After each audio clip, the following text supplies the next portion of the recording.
Hello everyone, it is me RP again.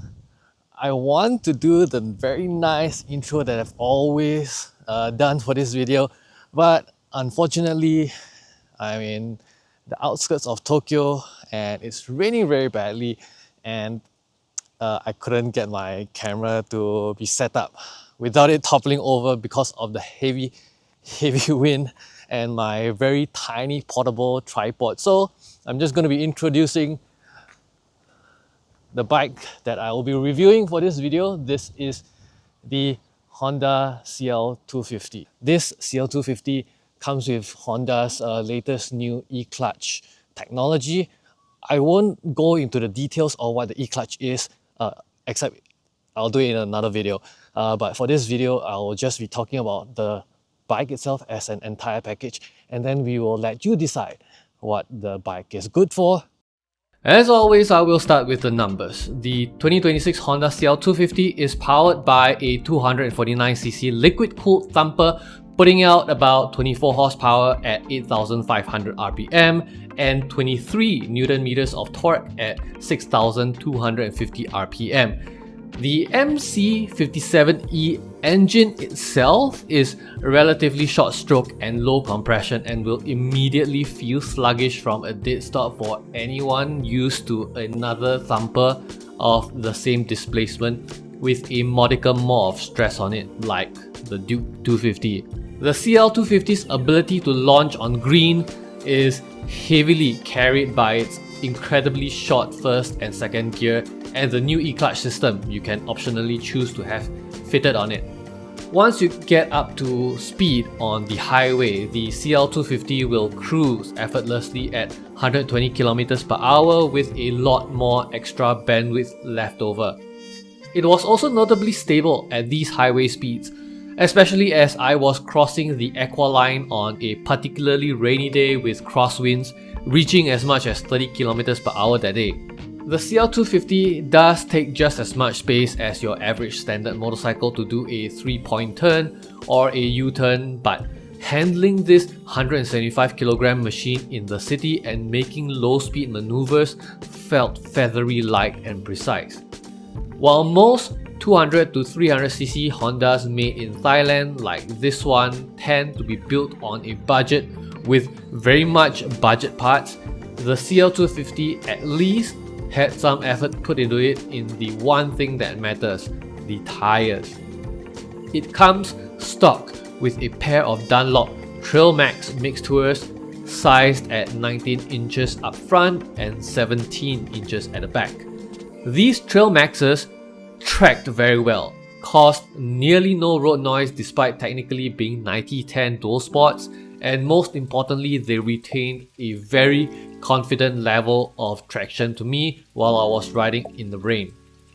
Lastly, over the 4 days of testing in various traffic conditions and distances, I found the CL250 to have provided a very solid 34 km per litre fuel economy when riding highways at peak power exclusively. And at its worst, sitting in Tokyo standstill traffic, I could still easily get 27 km per litre, which is a blessing of sorts since it also comes with a very generous 12-litre tank for this particular class of motorcycle in terms of market segment and engine displacement, making it possible for a rider to get as much as 400 km of riding in before even needing to stop. Once I start, I can't stop. The most standout feature on the CL250 e-clutch version is, surprise, surprise, the e-clutch itself. Oh shit, Sherlock. In another video I did, I explained how it works and what it was good for. On the CL250 itself, I don't think it really answers a problem that healthy, able-bodied riders in general would have with this particular model. However, all things considered, it is on one hand a great accessibility feature if you have physiological problems with any part of your left arm. Through another lens, however, it is basically a bi-directional quick shifter that does the job better than the vast majority of stock quick shifters being installed on Chinese motorcycles on the budget end of the spectrum. The only issue with it is you can never really fully make it stop working, unlike those equipped on performance models like the CBR. If you pull the clutch lever in, E-clutch is disabled and you have to manually operate the clutch. But once the bike starts moving off again with the clutch lever fully released, E-clutch re-enables itself after a few seconds. That's it. This lack of control is probably not going to be too much of an issue, because unlike the CBR, this isn't a competition or highbrow enthusiast level machine. The dash itself is also sleek and purposefully retro, blending into the cockpit and not being very intrusive. The two buttons used to cycle and reset the meters themselves are not egregious, but still relatively hard to press and hold down by modern standards.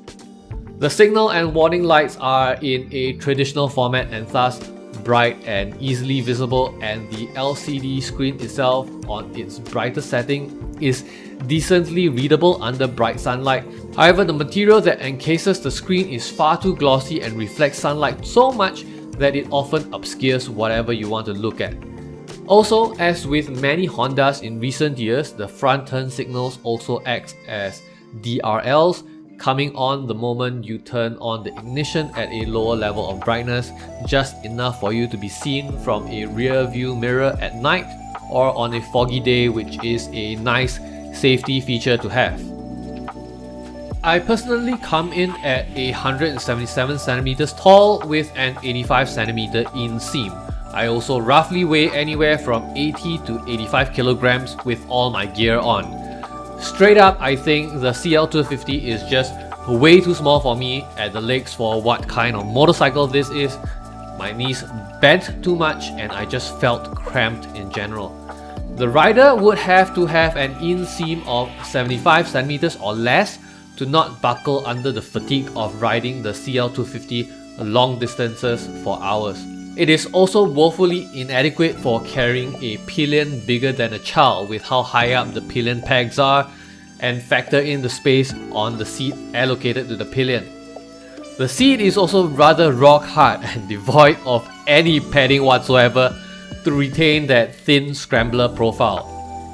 The suspension is also slightly stiffer both at the front and rear than expected from a road Scrambler machine.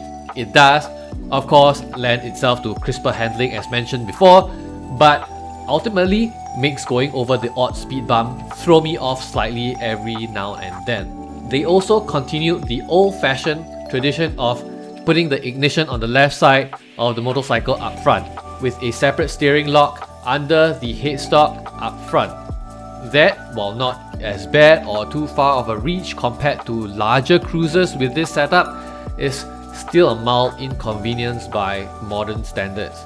Also, despite being basically a road bike that absolutely has no place on anything more than a well-manicured, hard-packed and smoothed-out dirt path, the CL250 comes with really tiny foot controls with toothed ridges and rubber inserts. Shifting wasn't too bad either, but it was clunky enough to highlight the budget it was built under. Vision from the mirrors, however, was good due to placement, despite the stereotypical round retro shape it uses that I often found inadequate on many other motorcycles. And both the weight of the clutch and brake levers were very lightweight in their pull to achieve their intended purposes. Pushing it around unaided was also a relatively easy affair due to how light it felt, coupled with the built-in strap on the seat itself. And despite having a high-slung exhaust, it did not feel hot even in the early summer heat of Japan for myself, nor did the end can at any point of time manage to come into contact with my pillion's legs due to how well they shielded the entire thing. Honestly, the Honda CL250 is not a handsome bike by many different metrics. It is obviously not exotic looking. And as a retro-inspired modern machine with the accordion-style front forks and the bench-top seat, it displays too many outwardly modern design elements like sharp edges along the side and very obvious LED headlamps. And while this is a very utilitarian machine, it doesn't really hold up even when using the industrial or brutalist aesthetic as a yardstick because the engine silhouette itself is just straight up boring, and to comply with many regulations, many things like the exhaust end can and radiator are just bulkier than they needed to be. That said, if you are willing or in the market for customizing your own machine towards a retro scrambler, a lot of the difficult work is done for you, and the CL250 is a solid base to start from. Even something as simple as swapping out the tires for some more aggressive knobbies, wider MX bars, and a tail delete is enough to make it look phenomenal. Outside of just plain looks, however, the build quality is a bit of a hit and miss. The hand controls and all the buttons on the dash are rather top-notch, just based on feel. The paint and just brushing your hands across the entire bike just straight up feels good on my fingertips. However, the welds are obviously ugly and rushed for the most part, and even the kickstand spring doesn't properly retract all the way up when kicked up.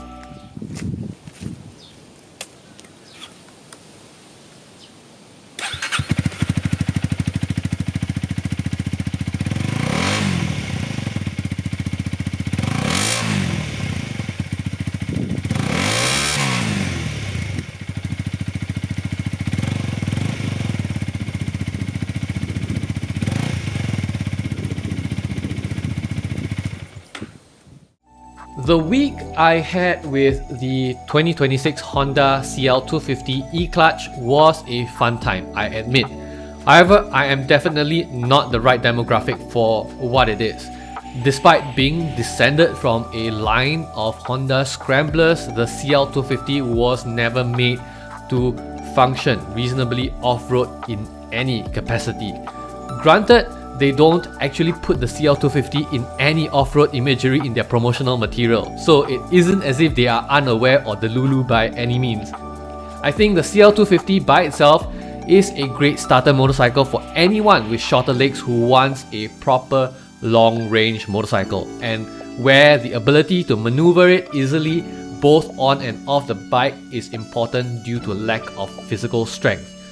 Off the top of my head, the demographic I can think of that would absolutely love a Honda CL250 would be women who want to get into road trips and minor adventures on more technical roads common in Europe and Asia. But with the e-clutch, it also opens up a lot of opportunities to further emphasize the accessibility for people with left arm issues, as well as comfort for both long distance touring and dealing with traffic. There is no official price for the CL250 in Singapore because it is not officially available here, but based on its Japanese MSRP of 704,000 Japanese yen and historical prices of parallel imported Hondas into Singapore, my best guess is it will end up roughly about 13,000 to 14,000 Singaporean dollars for the machine price here. It is by no means cheap or value for money based on features alone, but if all the above checkboxes tick for you as a potential owner, then I'd say it does those individual things way better than much more feature-rich Chinese motorcycles at the same price bracket. Okay, so I hope you enjoyed that review. I'm just gonna leave it at that. I am freezing my hands off. I can barely even think about what I want to say next. But if you want to support me, do remember to go to my web store, buy a t-shirt, and do all the YouTube jazz, like, follow, subscribe, hit the bell notification icon, ask questions. I like questions because, I mean, yes, it's YouTube engagement bait, but I just want to answer as much questions so that all of us can be well informed as to particularly what the Honda e-clutch system works like and what this bike is like on a day-to-day basis. Now, peace out, bye-bye, stay safe on the road. It's raining out there, not just in Tokyo, but back home in Singapore as well. And I think in Sydney, which I'm going to be visiting next. See you, bye-bye, ciao.